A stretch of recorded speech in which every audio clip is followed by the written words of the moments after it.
If you say no, our city's transit plans will come to a screeching halt because there is no plan B. Proponents point to this as a once in a lifetime opportunity to curtail congestion and provide more options for getting around this growing city. Opponents say the burden of this tax will fall squarely on the shoulders of those who can least afford it. So, how should you vote? Well, we can't tell you that. But we can bring you the arguments from both sides so you can make an intelligent decision, and that is what we'll try to do this hour. WFAE Steve Harrison has been following transportation and this transit plan for years. He joins us along with David Howard, a volunteer for the Yes for Mech campaign, an organization promoting the referendum. Mr. Howard is a former member of Charlotte City Council and former Chief Deputy Secretary of NCDOT. And Susan Rodriguez-McDowell is a Mecklenburg County Commissioner representing District 6 and chair of that body's Economic Development Committee. She is voting no and will tell us why you should too. Thank you all for being here. Welcome to the program. Thank you. Good morning. Steve, I'm going to start with you for some nuts and bolts. First, am I right that if this referendum is defeated, there is no plan B? I mean, I think that's correct that there is no plan B at the moment. I mean, I think the city could certainly try and come up with a different idea or a different strategy. However, there is nothing at the moment. So, yeah. Okay, so remind us how 'cause this has been going on for a long time. So remind us how long city leaders have been working on this plan, or the plan they originally took to the legislature, and this plan, which is the one that came back from the legislature. Yeah, I remember back in 2017, 2018, Katz had this idea of, I remember at the time they called it a big bang. They wanted to finish all of the rail projects that they had planned kind of at the same time. And they started talking about a 1 cent sales tax increase to do that. Then COVID came, things stalled. And then for several years after that, the city's plan at the time basically called for, we don't know the exact number, but probably 80 to 90% of sales tax money to go for rail transit. And that was the kind of working model the city had for a long time, but Republican leaders in Raleigh weren't interested. They felt that was too much money for trains. They wanted more investment in roads. And so then in 2024, there was a breakthrough where the managers of the Mecklenburg municipalities and the Mecklenburg County manager got together and came up with this compromise plan. 40% of the sales tax money would go to roads, no more than 40% for rail transit, and then 20% for things like buses. And so that is the model and the framework that we have today, and that's what we're going to be voting on next week. And to take us way back, this is not even the original plan. The original plan called for 5 transit corridors with rail connecting uptown to Matthews, Pineville, Mooresville, and other places as well. And it was designed, we were told at the time, to reduce car dependency and support long-term growth. That plan morphed into the one we're ultimately voting on. Does the one we're ultimately voting on allegedly do what the original plan was supposed to do, reduce car dependency and support long-term growth? Yeah, the original plan, so the sales we have right today, we have a half-cent sales tax for transit that was passed by voters in 1998 and then approved again. There was a repeal effort in 2007 that voters rejected. And Mike, like you said, the idea at the time was that tax would build 2 segments of the blue line. It would build the red line. It would build bus rapid transit to Matthews. It would build a streetcar to the airport through Center City, all these things. And so only a small part of that actually happened. And then so this plan in a way is kind of a sequel. I mean, it's not picking up exactly where the old one left off. There are some changes to it, but it is an effort to kind of finish what was started 25 years ago.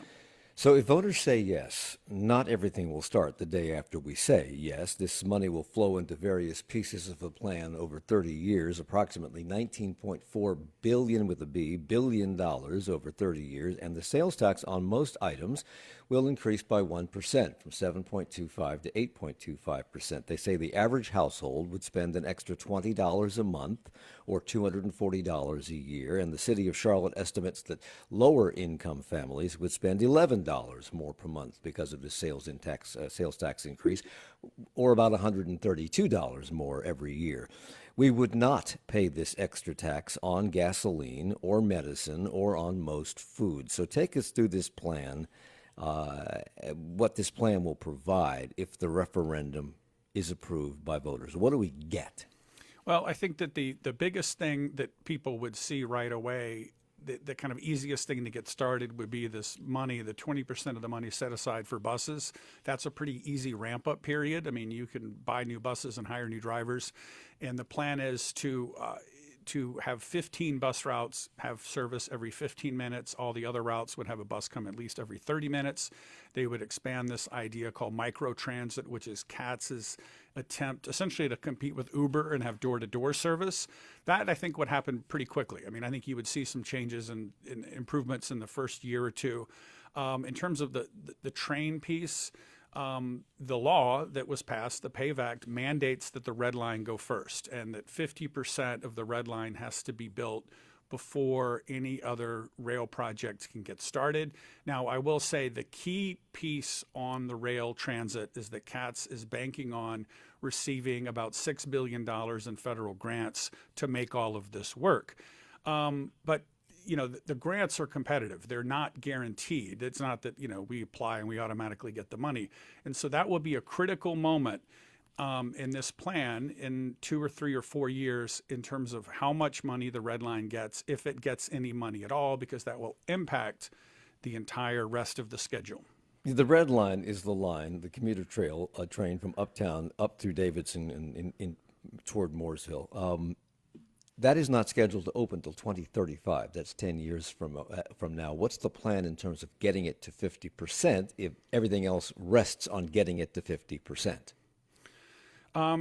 Yeah, so that means that, right, like you said, 2035, that means that you're not going to see a lot of other movement on train lines until, I think it's, construction is 50%. I'm not sure exactly how they define that, but I think probably in 3 or 4 years, CATS, well, it wouldn't be CATS, it would be the New Transit Authority, would go to the federal government with their application for a capital investment grant for the red line, and then we would see, how much money we get. And one of the key things to watch is the red line is a commuter train. It's designed to bring people to and from uptown, mostly during rush hours. The Federal Transit Administration has been moving away from funding commuter rail since COVID, just because so many more people are working from home. There have been fewer of these commuter trains that have received funding.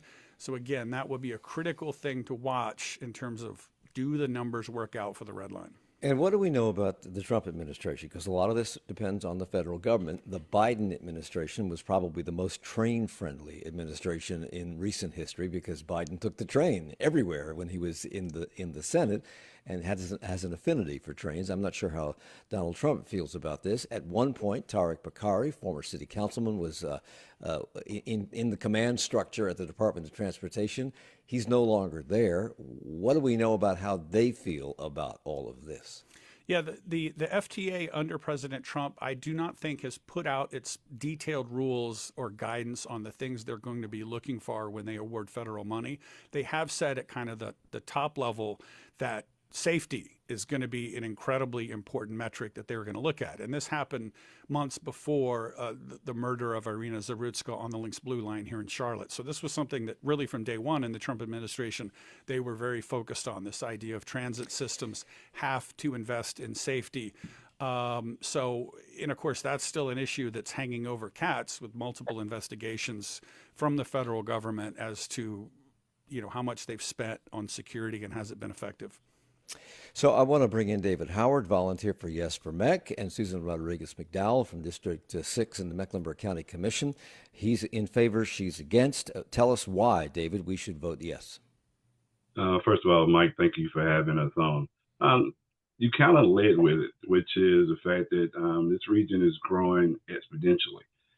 You hear this number being thrown around all the time that 157 people are moving here every day. If you do the math, that is about 53,000 people every year. I don't know if you know what that feels like, but it's the size of the town of Mooresville moving to Charlotte every year. Just think about adding another town every year. We have to get in front of the growth. To your point earlier, also, this 5 quarter plan has been kind of the guiding rule, if you will. It wasn't just about moving people; it was about organizing growth, which you alluded to. We got to get in front of this growth. If we don't, we know what that feels like. It's congestion. It is sitting in traffic. It's I-77 all day long. So before they take it away from us to raise money, I have to ask Susan Rodriguez-McDowell, why should we say no? Well, if I just build upon what Mr. Howard was saying, if 157 people are moving to the region every day, then it sounds to me like the prioritization of mass transit is more important than ever.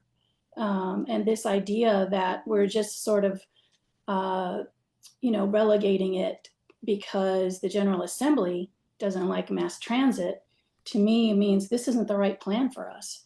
And so, in my view, we're sort of throwing away exactly what we need for what ails us by only doing 40% towards mass transit, and 40% goes towards roads, which was never our priority. That was never what the plan was supposed to be about. We're taking a deep dive into the transit plan that you'll be asked to vote, the referendum for transit you'll be asked to vote on the beginning on Thursday, with early voting beginning this morning on Charlotte Talks on WFAE. Let me let you expand on that, because after years of working on this plan and months of working to convince the Republican-controlled legislature to allow us to put a referendum on the ballot, they had to say yes to that, or we couldn't have put it on the ballot so that voters could decide whether or not this plan should move forward. Susan, you were the sole no vote on the county commission. At the time, you said, quote, "We have to say no now before we end up paying a tax in perpetuity that does not solve our transportation issues and merely buy some very expensive Band-Aids." Expand on that. Well, I love bike lanes. I love sidewalks, widening sidewalks, like the things that they're mentioning as what they're going to be doing with the road money. I think those are good things. I think those, you could also say they're Band-Aids. I mean, for my district, we are not going to have connected bike lanes that are going to come from South Charlotte and from Matthews, Mint Hill, Pineville, Ballantyne area, where you're going to be able to ride a bike connected all the way downtown. That's never going to happen. I just have to also say that for me, okay, I have to wrap up. Okay, gotcha. Yeah, you do. Let me stop you there, because right. we have to take a break. We'll come back with more in a moment with Susan Rodriguez-McDowell, David Howard, and Steve Harrison on WFAE's Charlotte Talks.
It's Charlotte Talks on Listener Funded, 90.7 WFAE and WFHE. I'm Mike Collins. We're talking about something that was years in the making, is now going to be on the ballot beginning on Thursday when early voting begins, and that is the 1% sales tax referendum for transit. You'll be asked to vote yes or no. Here to talk about why you should vote yes, David Howard, a volunteer for the Yes for Mech campaign, also a former member of City Council and former Deputy Chief of NCDOT. Asking you to vote no, Susan Rodriguez-McDowell, District 6 representative on the Mecklenburg County Commission. And Steve Harrison is with us. He's our WFAE news reporter who's covered transit for years for us on WFAE.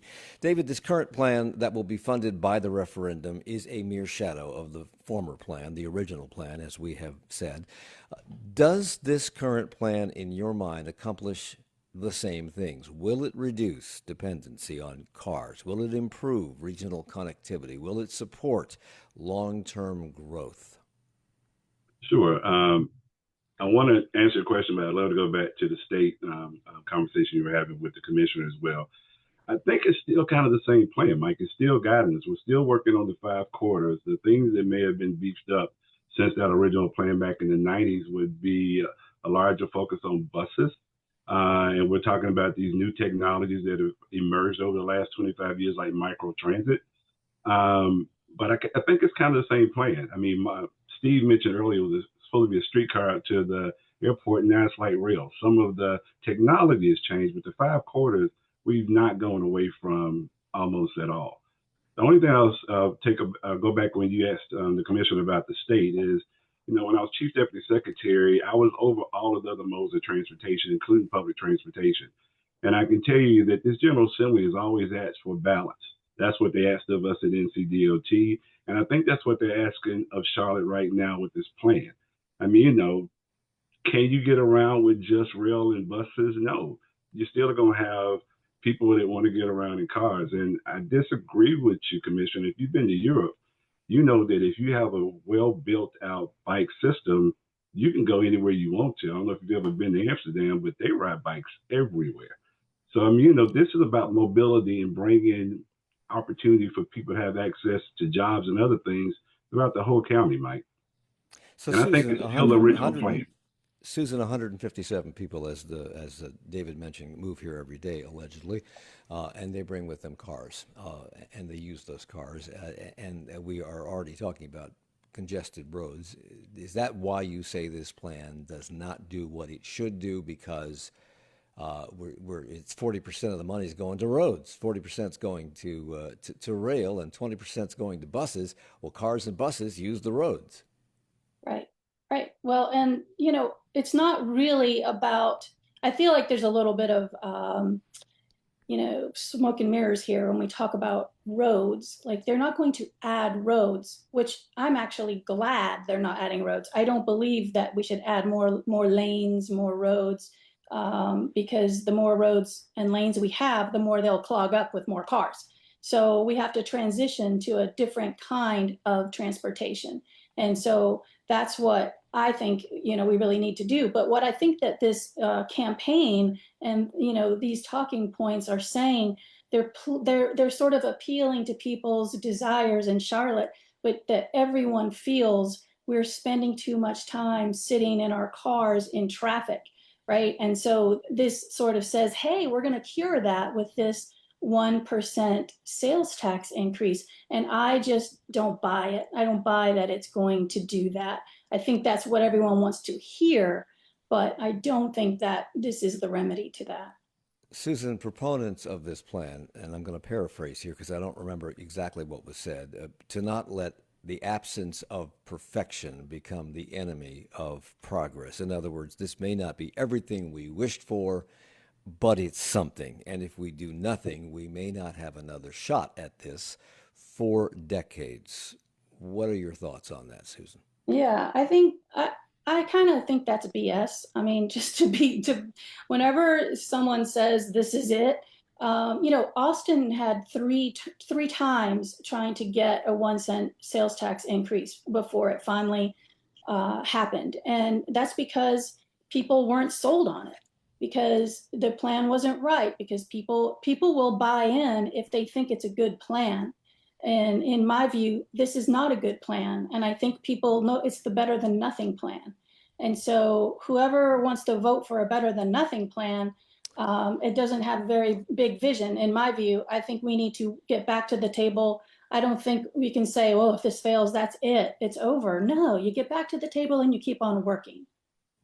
So, David, this is not the plan that we intended, that we asked originally for. It was because Phil Berger came here, the Senate leader came here and said that our plan was too focused on trains and not enough on roads, which is what people use. So tell me why this plan that we've adjusted to please Raleigh is the right plan for Charlotte. Well, again, I'm going to say that we adjusted it to fit inside of the state and the reality that we live in. We live in North Carolina and we have to get the General Assembly support. But we're focusing way too much, I think, on just the tracks and the buses and the cars. What about the people? I mean, what we know is that more than 61% of the people that actually ride the bus right now don't have a license. We know that 40% of the people that ride the bus or rail don't have a license. This is about making sure that we can give people access. And the faster we can do that, the better. I mean, I don't know if you've done the math, but I kind of did it last night with AI. You know, having a new car costs you probably about $12,000 a year. Having a used car, I say 10 years old, still costs you about $7,000 a year. What we're talking about is a $90 pass per month and an additional $11 per month. So what we're talking about is about $1,200 a year so that you can still have all the access you can. I mean, I think we focus too much on this political battery back and forth between Raleigh. If we don't do what we need to do to keep this economy moving, Mike, we're missing the whole point of why we're doing this. And Susan, you wrote recently in South Charlotte Weekly that some constituents have written letters to you and others saying just pass the plan as it is right now and amend it later. What's wrong with that? Well, I think it's a lot harder to change something, in my view, than, you would have to get the General Assembly to agree to the change. Now, I think if we're talking about the General Assembly, I think we need to also focus on the fact that they're playing an outsized role in this, but they're contributing zero funding wise. Now, when we look at the blue line and how the blue line was funded, it was 25% local, 25% state, and 50% federal. And now I think people should really understand that the state is kicking in nothing. They're kicking in nothing.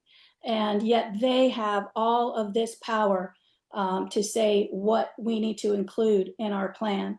And they're also putting people in place on the new transit authority. So they have an outsized role in this, but yet they don't have any actual skin in the game. And the governor will get a person on the new transit commission, as will the Senate President Pro Tem and the Speaker of the House, which is odd to me since they have no skin in the game. David, you wanted to comment on that? Well, this skin in the game thing kind of throws me off. What they're doing is giving us an opportunity to take control of our own destiny. I worked at NCDOT. I'm not going to make excuses for them, but they manage the second largest system in the country behind Texas. We don't have state county roads. We only have city. We only have state roads. And because of that, we can wait on the STIP. We can wait on all these other things that the commissioner may be there, may not be there. But what they're doing is giving us an opportunity to get in front of cost escalation. What you said earlier is that we were going to build a whole system with a half set. 25 years later, it costs exponentially more. 10 years from now, it's going to cost even more. Or even if we wait the 3 years, the commission is saying that we go back and negotiate, it's going to cost more. How do we get in front of this so that we actually get a system on the ground to serve people is my concern, Mike. Steve, do we have any polling, any other indication of how voters feel about the plan they'll be voting on beginning Thursday? There's been no public polling released on this. The Business Alliance and the Yes for Mac crew have kind of talked and kind of on background that they feel very good with their polling where they are. They feel like they're going to win in the 60%. But no, there's been nothing released in terms of crosstabs and what you can look at. I think it's interesting to go back and look at the recent history on some of these referendums. We talked about earlier, the original half cent was approved in 1998. A repeal effort was defeated in 2007. So that's very good news for the pro-tax side. But then you kind of look at more recent history and you go, there was a 2014 quarter cent effort to increase the sales tax. That failed by not for it wasn't for transportation, it was For mostly arts. for education and the arts. That failed with 61%. 2019, there was the arts referendum. That failed. But then again, the flip side, you go back to 2023, voters in the county overwhelmingly approved new school bonds. That wasn't a sales tax increase, but it was going to mean higher taxes. So you can kind of look at the recent history and point to different results to bolster your side. Hard to make a lot of sense of it.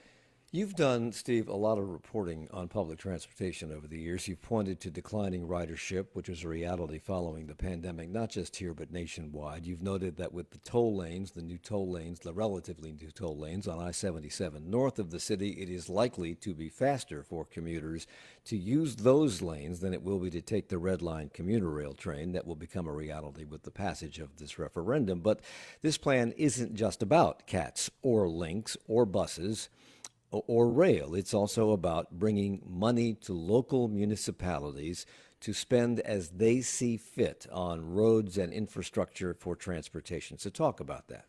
Yeah, the bill, the PAVE Act, provides that in addition to the city of Charlotte, that the 6 Mecklenburg towns get a piece of the 40% of the road money. Now they have to spend it on roads, but it is several $1,000,000 for each of the towns. It's a significant amount of money to supplement their budgets. They are all on board, very excited about this, except for the town of Matthews, because Matthews lost the Silver Line light rail. But the other 5 municipalities are very thrilled with this, very on board. They feel like it's going to make a difference in their budgets. And I want to point out that some of this money for these individual towns, including Charlotte, to use on their roads is money they're having to spend because the state is not paying the money it's supposed to pay to maintain the roads we already have. So some of that money will go to, we're essentially being doubly taxed for one service. Shannon Binns, who runs Sustain Charlotte and who is a proponent of saying yes to the referendum, wrote an opinion piece for us here at WFAE. It's on our website at WFAE.org. And he reminded readers that, quote, every day 157 people move to the Charlotte region. That's 157 more cars on the roads, which isn't exactly accurate because some of those people are kids and will not be driving, and even some adults who will not be driving cars. But nonetheless, 157 people are moving here.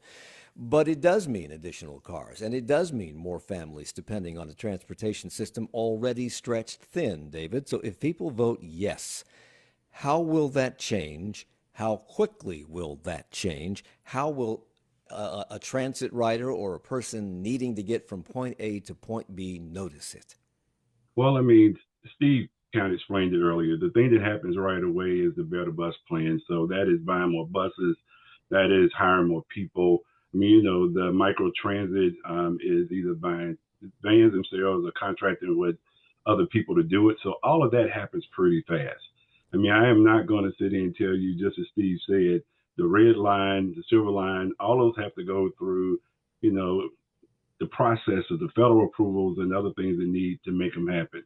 But I also want us to remember this is not about the next 5 years. This is about the next 30. This is about my grandchildren's children, making sure that we provided a community that as it grows, we can move around.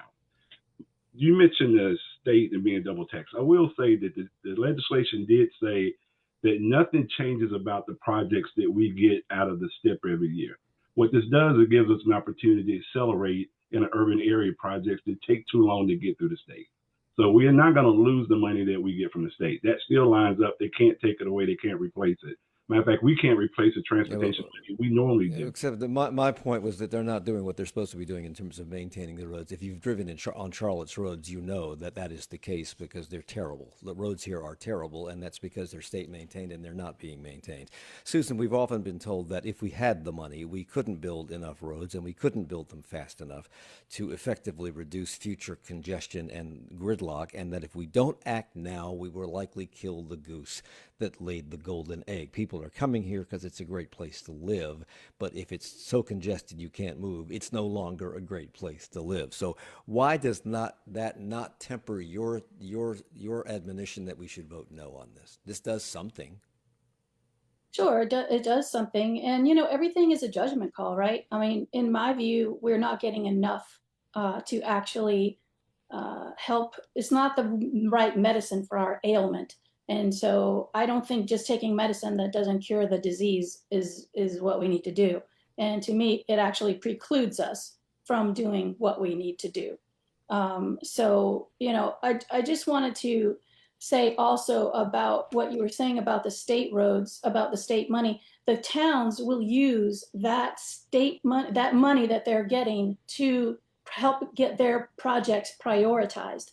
So not only are they being double taxed, or we're all being double taxed, because of our 7.25% that we currently pay in sales tax, 4.75% of that goes to the state.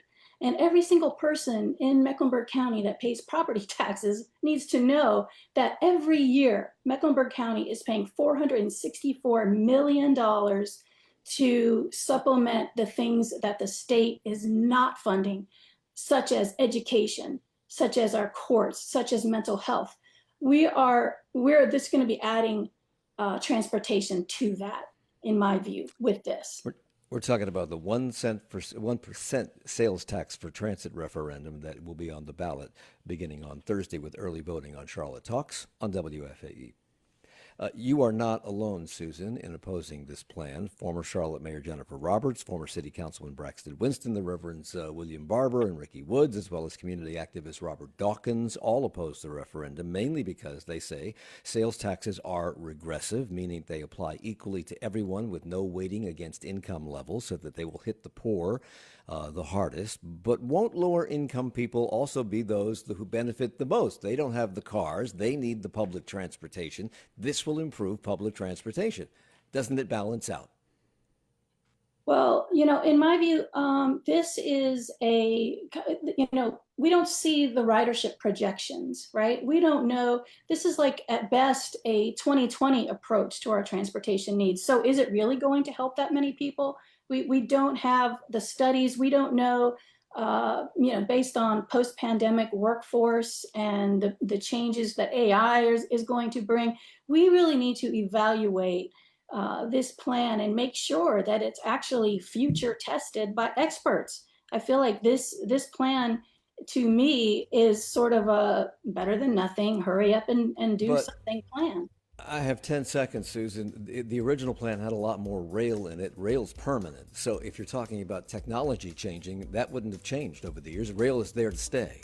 Right, but at least it would move mass numbers of people. So We have to take a break. We'll come back with more in a moment. It's Charlotte Talks on WFAE.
It's Charlotte Talks on WFAE and WFAE.org. I'm Mike Collins. We're talking about the 1% transit tax referendum that will be on the ballot beginning Thursday when early voting begins, with Steve Harrison, WFAE's politics reporter, who also spends a considerable amount of time covering transit and transportation options. Susan Rodriguez-McDowell is the District 6 representative on Charlotte's Mecklenburg County Commission.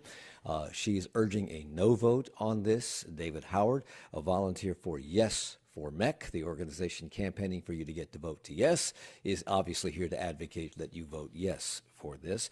I mentioned, David, that some significant people have come out against this, including former Charlotte Mayor Jennifer Roberts, former City Councilman Braxton Winston, the Reverends William Barber and Ricky Woods, as well as community activist Robert Dawkins, because all sales taxes, not just this one, are regressive. They hit the poorest, the least who can afford it, the hardest, because it's not adjusted for income.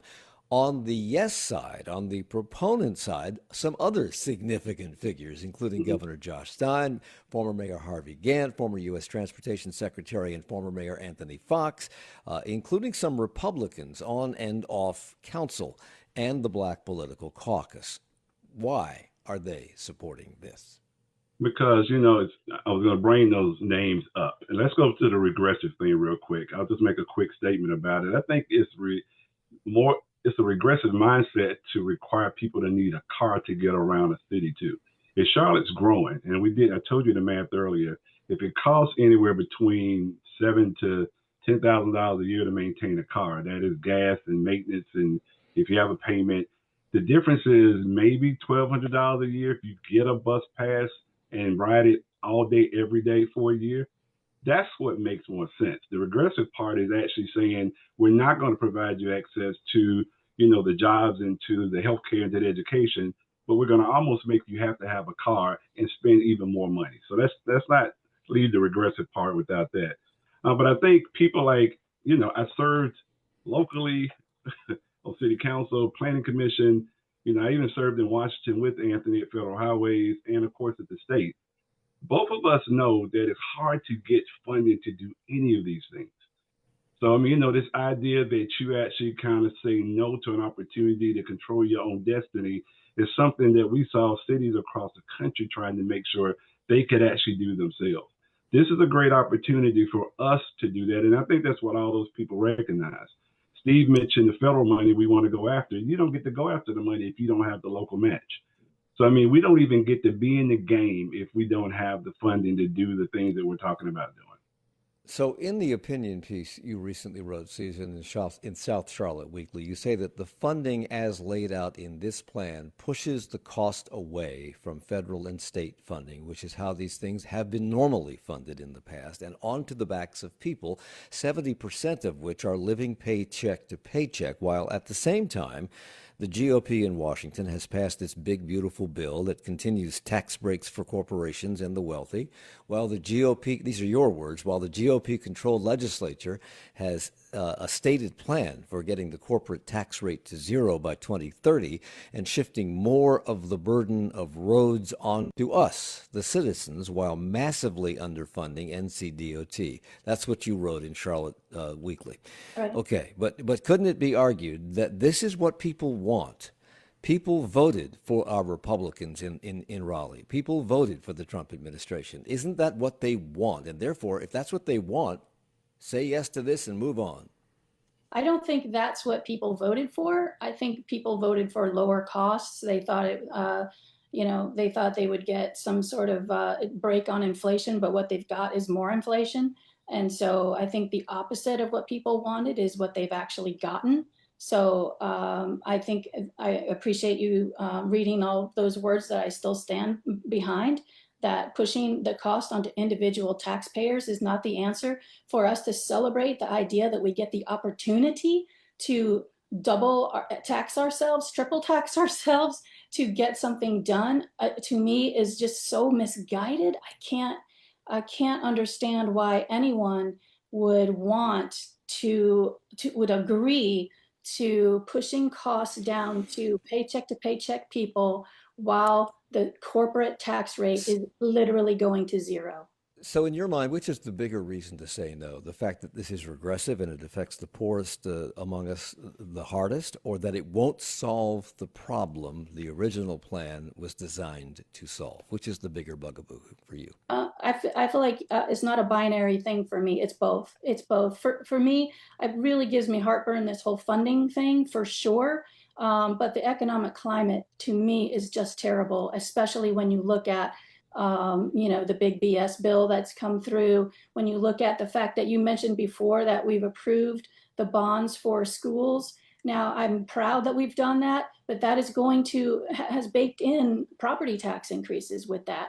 So, you know, we have increases coming with healthcare, we have increases coming with utilities, we have increases coming with insurance for our homes and cars.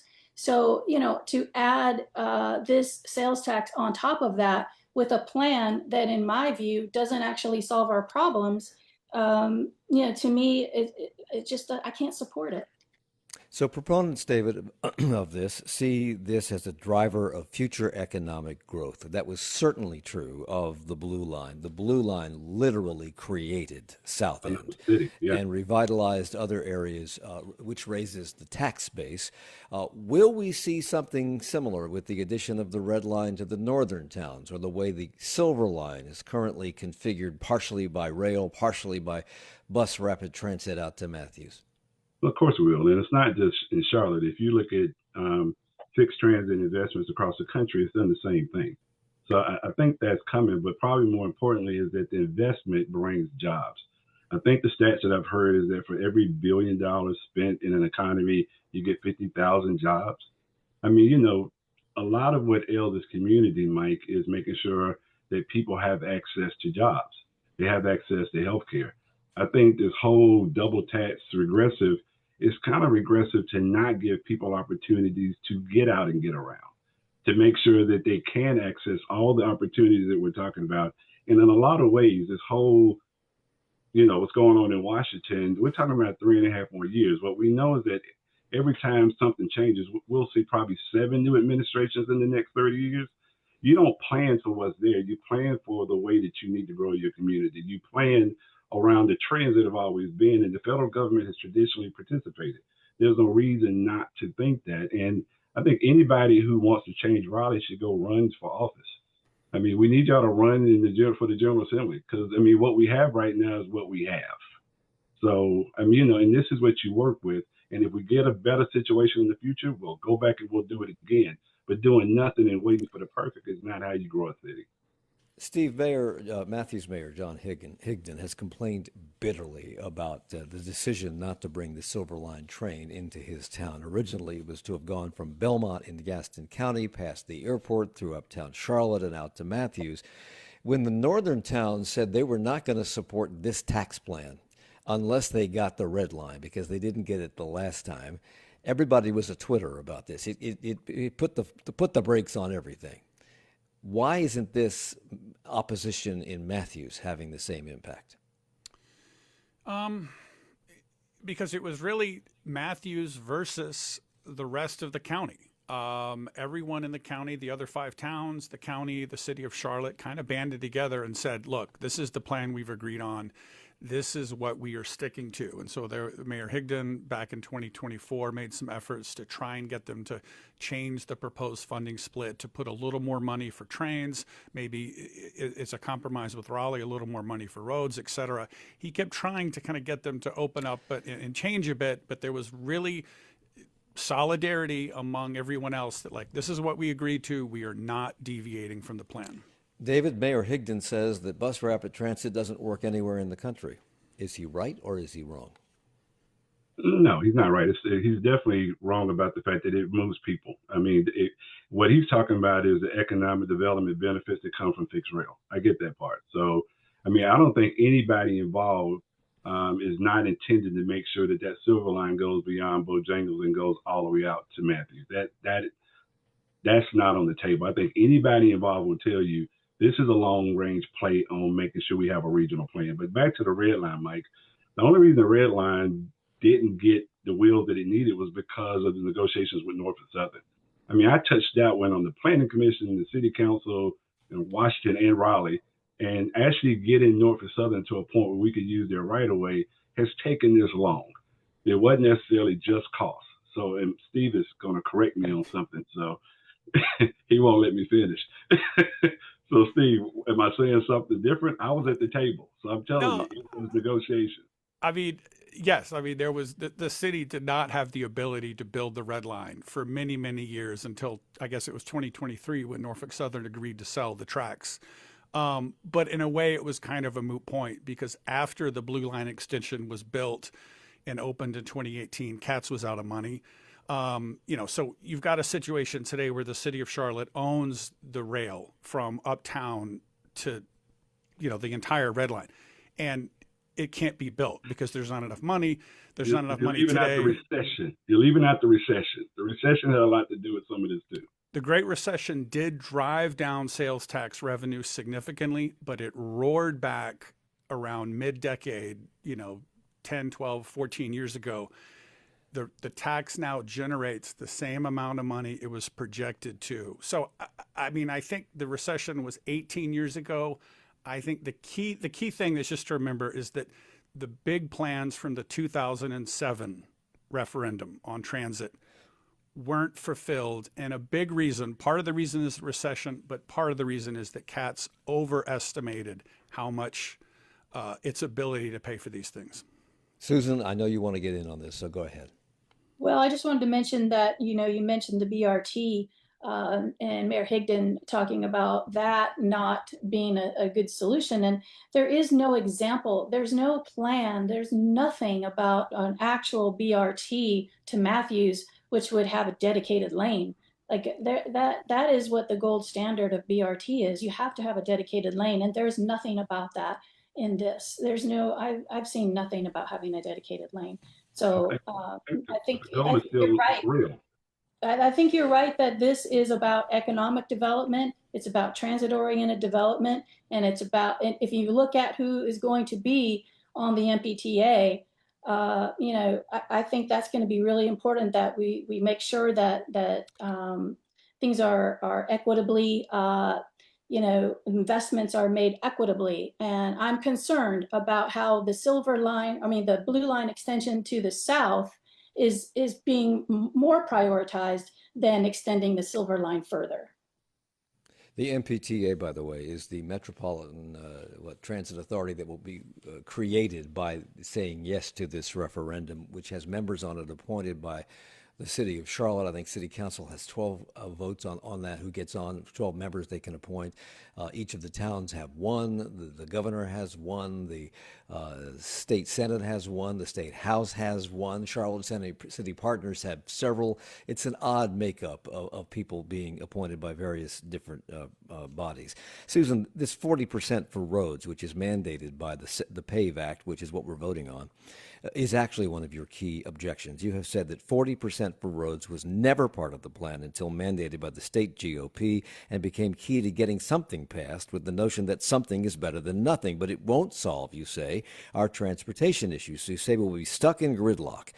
Did we do a sufficient job of explaining to the legislature the realities of what we face in Charlotte, or would that have even been possible, since they seem to have deaf ears to the great state of Mecklenburg? I think that is a great question. I think, Mike, there has to be leadership that brings that story. And I have not been a part of that.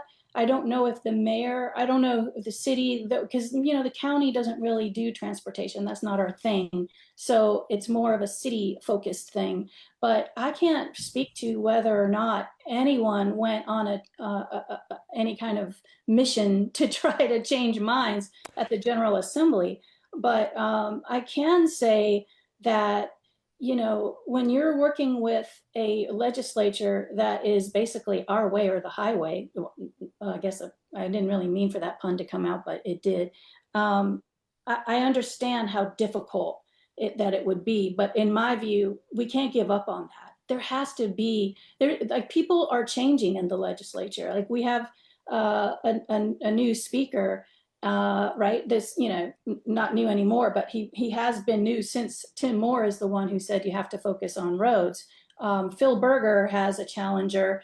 Things can change, and maybe we haven't done enough of a good job, of diplomacy or whatever there. But when you think about Mecklenburg County is 21.7% of the entire GDP of the state of North Carolina, and yet we don't get to make our own decisions on what we need for our community. That's a problem. It's Charlotte Talks on WFAE. One of the selling points, David, by the Vote Yes people has been that transportation is the largest source of climate pollution, and that expanding rail and bus and bike options will give residents alternatives to driving and reduce emissions and make our area a healthier place to live. But 40% of the money is going to roads, 20% to buses. Many of those buses are not electric. They are burning fossil fuels. Do you really think this will make a significant difference?